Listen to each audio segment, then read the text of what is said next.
కాకినాడ మాజీ ఎమ్మెల్యే ద్వారంపూడి చంద్రశేఖర్ రెడ్డి మరో వివాదంలో చిక్కుకున్నారు. వైఎస్ఆర్ జయంతి వేడుకల్లో ద్వారంపూడి పాల్గొనకపోవటం చర్చనీయాంశమైంది. నిన్న కుటుంబ సభ్యులతో కలిసి ద్వారంపూడి హైదరాబాద్కు వెళ్లారు.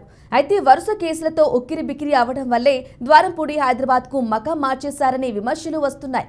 అక్రమ కట్టడం తొలగిస్తూ ఉండగా మున్సిపల్ అధికారుల విధులకు ఆటంకం కలిగించారనే ఆరోపణపై ఇప్పటికే ద్వారంపూడిపై కేసు నమోదైంది. అటు పౌర సరఫరాల శాఖ మంత్రి నాదెండ్ల కూడా రేషన్ బియ్యం అక్రమాలపై ఫోకస్ పెట్టడంతో ద్వారంపూడి చుట్టూ ఉచ్చు బిగుస్తోంది.